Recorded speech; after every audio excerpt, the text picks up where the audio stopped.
আয়না ঘর প্রতিরক্ষা গোয়েন্দা মহাপরিদপ্তর বা ডিজিএফআই এবং র্যাব নিয়ন্ত্রিত গোপন বন্দিশালা। হাসিনার পতনের পর আয়নাঘরে নিরাপরাধ বন্দীদের নির্যাতনের প্রসঙ্গ সামনে আসে, তবে এখনও গোপনই রয়ে গেছে বাংলাদেশ বিমান বাহিনীর ডার্ক রুম বা আয়নাঘরের প্রসঙ্গ, যেখানে বিমান বাহিনীর বহু কর্মকর্তা কর্মচারীকে বন্দী রেখে করা হতো নির্যাতন। বিমান বাহিনীর টর্চার রুম ফেরত কয়েকজন 15 মিনিটসকে জানিয়েছে সেই গোপন তথ্য। একসময় দেশের আকাশ রক্ষার শপথ নিয়েছিলেন তারা। জাতীয় পতাকা ছিল গর্বের প্রতীক। 10 জন সাহসী তরুণ যারা বাংলাদেশ বিমান বাহিনীতে নিয়োজিত ছিলেন নিষ্ঠা, দেশপ্রেম ও ধর্মীয় মূল্যবোধ নিয়ে। কিন্তু একদিন আচমকা তাদের জীবনে নেমে আসে অন্ধকার। দান করার মতো একটি নিরীহ মানবিক কাজের জন্য জঙ্গিবাদের তকমা পান তারা। 2021 সালের 19 অক্টোবর আমাকে আমার রুম থেকে, আমার রুমমেটের সামনে থেকে দুইজন আমাকে এই গাড়িতে করে, জিপে করে আমাকে নিয়ে যায় বাংলাদেশ বিমান বাহিনী ঘাঁটির অভ্যন্তরীণ যে টর্চার সেল, যেটাকে তারা ডার্ক রুম হিসেবে অভিহিত করে, ওই ডার্ক রুম যেটাকে আমরা আয়নাঘর বলতে পারি। তো 2021 সালের 18 অক্টোবর আমি একদিন অফিস চলাকালীন অবস্থায় বাংলাদেশ বিমান বাহিনীর অভ্যন্তরীণ গোয়েন্দা সংস্থা 1 নম্বর ফিল্ড ইউনিট হতে সার্জেন্ট ফজলে রাব্বি নামে একজন আসে। আমাকে বলে যে আমাদের সাথে যেতে হবে, আপনার সাথে কিছু জিজ্ঞাসাবাদ আছে। তো এরপরে আমার অফিস থেকে নিয়ে আসে এবং আমার রুমে নিয়ে যাওয়া হয়। এই 2021 সালের 30 নভেম্বর অফিস চলাকালীন সময়ে কাজ করার অবস্থায় আমাকে সিএন্ড অফিসার হাফিজ, সার্জেন্ট এনাম, সার্জেন্ট সুমন, এই 3 জন ব্যক্তি আমার অফিসে আসে এবং আমার সহকর্মীদের সামনে থেকেই আমাকে বলে যে এনাম, আপনাকে কিছু সময়ের জন্য আমাদের সঙ্গে একটু যেতে হবে। পরে সহকর্মীদের কিছু করার ছিল না, আমাকে যেতে বাধ্য হয়েছি আর কি। তো তাদের গাড়িতে করে আমাকে নিয়ে যায়। তৎকালীন বিমান বাহিনী প্রধান ইসলাম বিদ্বেষী শেখ আব্দুল হান্নানের নির্দেশে আমাকে সহ আমার আরও 9 সহকর্মীকে ডিজিএফআই অর্থাৎ আয়নাঘরে প্রেরণ করে। 2021 সাল শুরু হয় বিভীষিকা, আর এই বিভীষিকার সূচনা হয় একটি দান করার মধ্য দিয়ে। ইসলামিক স্কলার মুফতি জুবায়ের আহমেদ পরিচালিত একটি দাওয়া প্রতিষ্ঠানে দান করেছিল এই 10 জন। সেই অপরাধে বিমান বাহিনীর অভ্যন্তরীণ গোয়েন্দা ইউনিট একে একে গুম করে তাদের, কোনো ওয়ারেন্ট, নোটিশ কিংবা আইনি প্রক্রিয়া ছাড়াই। নিয়ে যাওয়ার পর আমি বুঝতে পারি আমার বিপক্ষে অভিযোগ হচ্ছে। আমি মুফতি জুবায়ের আহমেদ সাহেবের মাদ্রাসায় গিয়েছিলাম। মুফতি জুবায়ের আহমেদের সাহেবের মাদ্রাসায় আমি কিছু টাকা আর্থিক দান করেছিলাম এবং ওনার সাথে একটা সম্পর্ক আছে। ওনাকে আসলে কিছু আর্থিক সহায়তা করা হয়েছিল, মানে আমি এবং আমার কয়েকজন বন্ধু মিলে, যে ওনার মাদ্রাসা ইসলামী দাওয়া ইনস্টিটিউট, যার মাধ্যমে উনি হচ্ছিল নন মুসলিমদের ভেতরে দাওয়াতি কাজ করা, অথবা যারা আর্থিকভাবে দুর্বল, ইসলাম পালন করতে অনেকটা কষ্ট হচ্ছে, ইসলামের পথে আসার পরে ইসলাম চাকরি চলে যাচ্ছে, তো সেক্ষেত্রে তারা মানে চলতে পারতেছে না, তাদেরকে একটা আর্থিক স্বাবলম্বী করে দেওয়ার জন্য উনি একটা করতেন, ফান্ডিং নিতেন সবার কাছ থেকে। ওই হিসেবে আমরাও সেখানে ফান্ডিং করা। আসলে আমার ঘাড়ে হাত দিয়ে বলতেছে যে মুফতি জুবায়ের আমাকে চিনিস নাকি? বললাম হ্যাঁ চিনি। তো ওনার ওখানে গেছি, যে হ্যাঁ গেছি। তো আমাকে বললো ঠিক আছে, নিয়ে যেতে হবে আমাদের কাছে। মুফতি জুবায়েরের প্রতিষ্ঠান ইসলামী দাওয়া ইনস্টিটিউটে কিছু টাকা আমি দান করেছিলাম। এই টাকা দান কেন করেছি, এই জন্য আমাকে বিমান বাহিনীর ফিল্ড ইউনিট এসে উঠায় নিয়ে যায়। দান করার পাশাপাশি ধর্মীয় অনুশাসন মেনে জীবনযাপন, দাড়ি রাখা, বিমান বাহিনীর বিকেলের পিটিতে হাফ প্যান্ট পরতে আপত্তি জানানো, নিয়মিত নামাজ আদায় করাই ওই 10 সৈনিকের উপর নজর পড়ে বিমান বাহিনীর ঊর্ধ্বতন মহলের। আর তারই প্রেক্ষিতে তৎকালীন বিমান বাহিনী প্রধান, ভারত এবং হাসিনার এজেন্ট শেখ আব্দুল হান্নানের নির্দেশে গুম করা হয় 10 তরুণ সৈনিককে। গুম করে প্রথমে বিমান বাহিনীর আয়নাঘরে অমানবিক নির্যাতন করা হয় তাদের।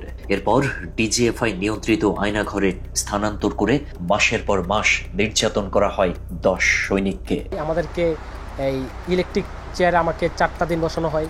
আমাকে হাত ঝুলিয়ে, শুধুমাত্র টোয়ের উপরে, পায়ের টোয়ের উপর আমাকে ঝুলিয়ে তারা অনবরত সামনের থেকে একজন, পিছন থেকে একজন পিটাতে থাকে এবং আমাকে এই নির্গুম রাত কাটানো, একটা লাইট 24 ঘন্টা আমার চোখের সামনে ঝুলানো থাকতো। গুম করে বাংলাদেশ বিমান বাহিনী ঘাঁটি বঙ্গবন্ধুতে অবস্থিত গোপন টর্চার সেল আমাকে নিয়ে যায় এবং সেখানে আমার আরও 9 জন সহকর্মী অবস্থান ছিল। আমাদের টোটাল 10 জনকে শারীরিক ও মানসিকভাবে প্রচুর নির্যাতন করে যেন আমরা তাদের মন মতো স্টেটমেন্ট এবং জবানবন্দি দিতে বাধ্য হই। ডিজিএফআই আয়নাঘরে আনুমানিক 30 থেকে 35 দিন আমাদেরকে রাখা হয় এবং প্রচণ্ড ধরনের নির্যাতন, মারধর, অকথ্য ভাষায় গালিগালাজ। গুম হওয়া 10 সৈনিকের একজন জাকির, যার প্রসঙ্গ উঠে আসে ইউপিডিএফ সংগঠক মাইকেল চাকমার বক্তব্যেও। আয়নাঘরে বন্দী থাকা দিনগুলোর ভয়াবহতা নিয়ে একটি বেসরকারি টেলিভিশনকে দেয়া সাক্ষাৎকারে জাকিরের প্রসঙ্গ টেনে আনেন মাইকেল চাকমা। ওদের কনভারসেশনটা আমি শুনতাম, আমি জাকির জাকির বলতো ওই লোকটা, তো বলছে ও তখন চিনতে পারছি হ্যাঁ সেটা লোক। তো জাকির একদিন তাকে বললো আমাদেরকে এখান থেকে ছাড়লেও কোর্ট মার্শাল হবে। ভুক্তভোগীরা জানান, গুমের পর বিমান বাহিনীর পক্ষ থেকে তাদের পরিবারকে জানানো হয় বিশেষ ট্রেনিং এ আছে তারা, তাই দেখা করা বা যোগাযোগ নিষিদ্ধ। অথচ তখন তারা আয়নাঘরে বন্দী হয়ে মারাত্মক নির্যাতনের মধ্যে ছিলেন। এ সময় সাজানো স্বীকারোক্তি না দিলে ক্রসফায়ারের হুমকি দেয়া হয় তাদের। পরে জীবন বাঁচাতে মিথ্যা স্বীকারোক্তিতে সই করতে বাধ্য হন তারা। সেই স্বীকারোক্তিকে ভিত্তি করে তাদের উপর নামানো হয় একতরফা বিচারের খাড়া, যার নাম ডিস্ট্রিক্ট কোর্ট মার্শাল।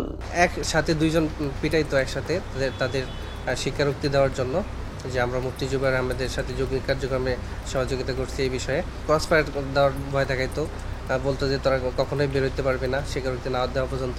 মায়ের দোষ সহ্য করে বাধ্য হয়ে পরবর্তীতে আসলে ওনাদের মন মতো যা চায় ওনারা জানতে সেগুলোই লিখে দিয়ে স্টেটমেন্ট দিয়ে এখান থেকে রেহাই পাই। তারা যেমনটা স্বীকারোক্তি চায়, বিমান বাহিনীর প্রধান যেমনটা স্বীকারোক্তি চায় তেমনটা স্বীকারোক্তি দিয়ে দেয়, অন্যথায় আজীবন এখানে গুম থাকতে হবে অথবা চিরতরে দুনিয়া থেকে হারিয়ে যেতে হবে। এগুলোর পরে আমরা ভীত হয়ে পড়ি এবং আমরা ওদের সাজানো স্বীকারোক্তিতে আমরা স্বীকারোক্তি দিতে বাধ্য হই। ডিস্ট্রিক্ট কোর্ট মার্শালের মাধ্যমে চাকরিচ্যুত করে 10 সৈনিকের মধ্যে 8 জনকে দেয়া হয় 2 বছরের কারাদণ্ড, বাকি 2 জনকে 1 বছর করে সাজা দেয়া হয়। বিমান সৈনিকদের দাবি, যারা তাদেরকে গুম ও নির্যাতন করেছিলেন সেই wing commander Arafat, squadron leader Mashfiq, তারাই পরবর্তীতে কোর্ট মার্শালে তাদের বিপক্ষে আইনজীবীর ভূমিকায় ছিলেন এবং 10 সৈনিকের পক্ষের আইনজীবীও নিয়োগ দিয়েছিলেন ওই কর্মকর্তারাই, যারা কার্যত কোনো ভূমিকাই পালন করেনি আসামিদের পক্ষে। শুধুমাত্র বাদী পক্ষের আইনজীবীদের বক্তব্য শুনেই সাজা দেয়া হয় 10 জনকে। কোর্ট মার্শালে আসলে একটা হাস্যকর বিষয় হলো, যারা আমাদের স্কোয়াড্রন লিডার মুশফিক এবং উইং কমান্ডার আরাফাত, ওনারা আমাদের তদন্তের যে অফিসার ছিল, ওনারাই তদন্তের অফিসার এবং ওনারাই আমাদের কোর্ট মার্শালে আমাদের প্রতিপক্ষ উকিল। উইং কমান্ডার মুশফিক এবং আমাদের এই কোর্ট মার্শালের প্রেসিডেন্ট ছিল গ্রুপ ক্যাপ্টেন সাজ্জাদ, ওনারা দুইজনই শুধুমাত্র প্রতিপক্ষ উকিলের কথা শুনেই ওনারা একতরফা রায় দিয়ে দেয়। আমাদের চোখের সামনে আমরা দেখছি একজন জাজ সে কোর্ট চলাকালীন সময় ঘুমাইতেছে, হাস্যকর একটা ব্যাপার। কোর্ট মার্শাল ট্রায়ালে আমাকে চাকরি থেকে বরখাস্ত এবং 2 বছরের বিনাশ্রম কারাদণ্ড দণ্ডিত করে এবং 24শে মার্চ 2022 সালে আমাকে কেরানীগঞ্জ কেন্দ্রীয় জেলে পাঠায়। সেখান থেকে 2 দিন পরেই 27শে মার্চ 2022 সালে আমাকে কাশিমপুর হাই সিকিউরিটিতে পাঠায়। কোর্ট মার্শালে আমার বিরুদ্ধে সাজা দেওয়া হয় 2 বছরের সশ্রম কারাদণ্ড এবং চাকরি হতে বহিষ্কার করা হয়। সাজানো মামলায় কারাভোগ শেষে 2023 সালে মুক্ত হলেও সমাজে তাদের নতুন পরিচয়, জঙ্গি, চাকরিচ্যুত আসামি। চাকরি অবস্থায় ধর্ম পালন করায় এমন বদনাম জুটেছে তাদের কপালে। মুক্তির পর অর্থনৈতিক অবস্থাও ভেঙে পড়ে তাদের। যে কয়েক বছর চাকরি করেছেন ওই সময়ে তাদের পাওনা ন্যায্য প্রভিডেন্ট ফান্ড এবং গুমের আগে জব্দ করা ব্যক্তিগত মালামাল ফেরত চাইলেও সাড়া পাচ্ছেন না তারা। বিমান বাহিনীর হেডকোয়ার্টারে বারবার ঘুরলেও কোনো সমাধান পাননি গুমের শিকার 10 সৈনিক। আমি যে চলে গেছি, আমি কি বড় লোকের সন্তান নাকি? আমি তো গরিবের সন্তান। আজ আমার তো কিছুই নাই। 12টা বছর চাকরি করছি, আর বুঝতে কি পাইছি? আমার ডিএসপিতে যে টাকাটা ছিল, আমার পাক্কা 7 মাস ঘোরা লাগছে এর পিছনে। এই ঘটনার পর আমি শারীরিক, মানসিক, অর্থনৈতিক, সামাজিকভাবে খুবই ভেঙে পড়ি এবং আমি বর্তমানে খুবই আর্থিক, সামাজিক, মানসিকভাবে ভেঙে পড়ি। আমাদের প্রভিডেন্ট ফান্ডের টাকা ও আমাদের জিনিসপত্র মালামাল ফেরত চাই। তারা বিভিন্ন অজুহাতে নানান টালবাহানা করে আমাদের জিনিসপত্র ফেরত দেয়নি এবং এখনও আমাদেরকে তারা ঘুরাচ্ছে। চাকরি হারিয়ে নিঃস্ব অবস্থায় তারা আজকে পেরেশানিতে তাদের কষ্টের টাকাগুলো তারা ফিরে পাচ্ছে না। আজকে 11টা মাস আমরা ঘুরতেছি, আমাদেরকে এখনও আমাদের টাকা আমাদের আইটেমগুলো বাংলাদেশ বিমান বাহিনী ফেরত দেয়নি। ভুক্তভোগীরা জাতীয় গুম কমিশন ও আন্তর্জাতিক অপরাধ ট্রাইব্যুনালে অভিযোগ জমা দিয়েছেন। এ অবস্থায় সংশ্লিষ্টদের প্রতি বিনা শর্তে চাকরিতে পুনর্বহাল, 5 মাস গুম ও 2 বছরের কারাভোগের ক্ষতিপূরণ, সাবেক বিমান বাহিনী প্রধান শেখ আব্দুল হান্নান সহ দোষীদের বিচার, বিমান বাহিনীর আয়নাঘরের টর্চার সেলগুলো জাতির সামনে উন্মুক্তকরণ এবং চিকিৎসা, নিরাপত্তা ও পুনর্বাসনের দাবি জানিয়েছেন ভুক্তভোগীরা। চাকরিতে পুনর্বহাল সহ আমাদের যে ক্ষতিপূরণ, সেই ক্ষতিপূরণের আমরা দাবি করতেছি এবং আমাদেরকে যাতে চাকরিতে পুনর্বহাল করা হোক, এটা হচ্ছে আমাদের দাবি আর কি।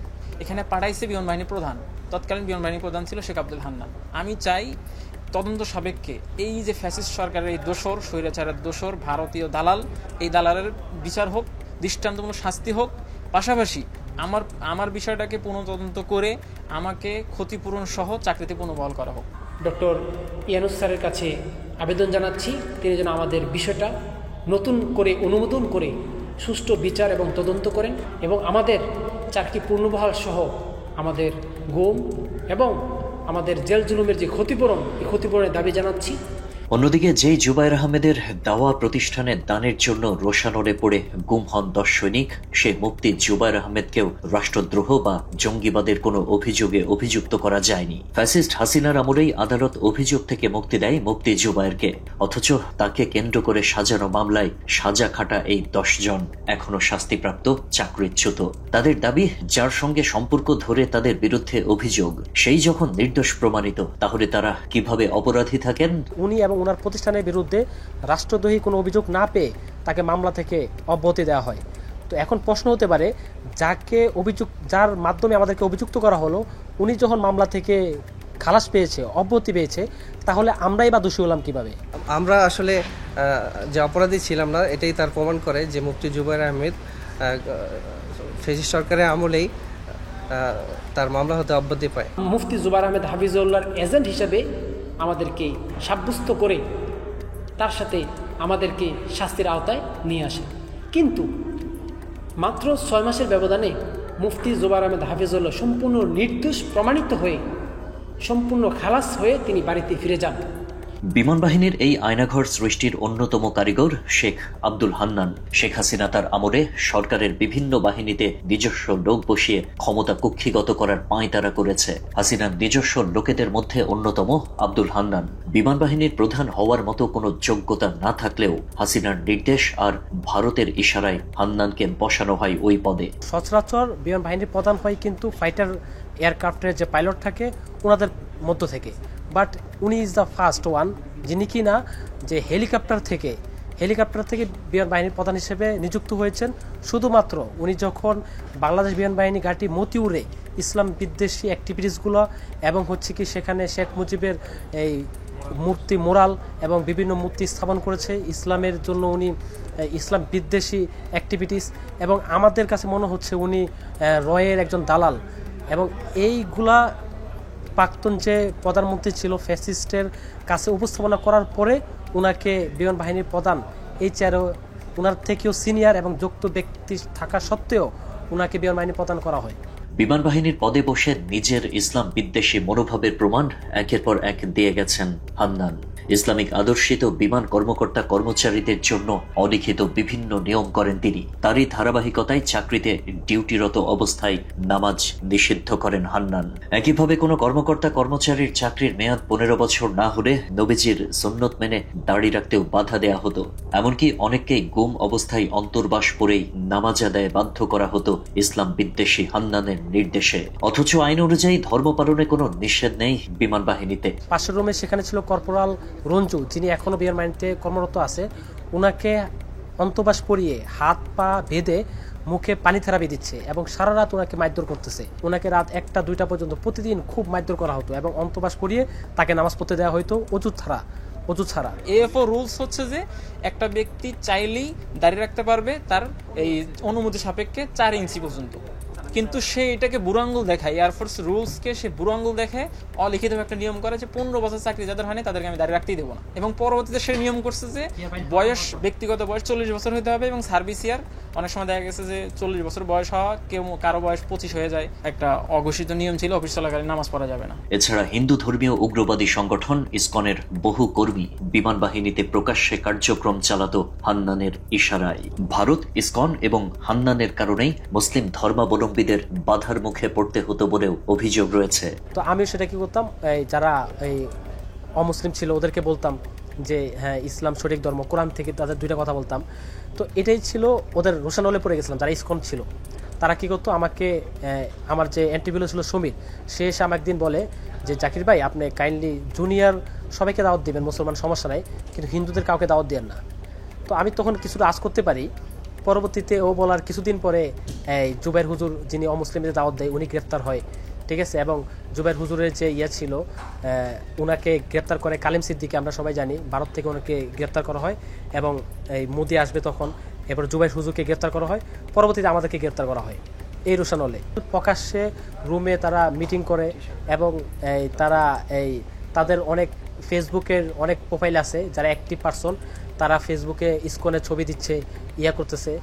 তারপরও তারা সুন্দরভাবে অফিস করতেছে, তাদের কোনো জয়ঝামেলা নেই, তাদের নিয়ে কোনো মাথা ব্যথা নেই। হাসিনার পতনের পর 3000 কোটি টাকা আত্মসাৎ করে দেশ থেকে পালিয়েছেন সাবেক বিমান বাহিনীর প্রধান শেখ হান্নান। তবে তার অন্যায়ের শিকার দেশপ্রেমিক সৈনিকরা এখনো ভুগছেন।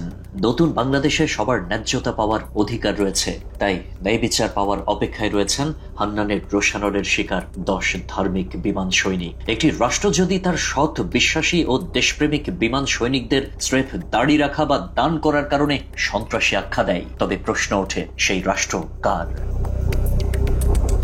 এ ব্যাপারে বিমান বাহিনীর সংশ্লিষ্টদের সঙ্গে যোগাযোগ করার চেষ্টা করেও সাড়া পাওয়া যায়নি কারো।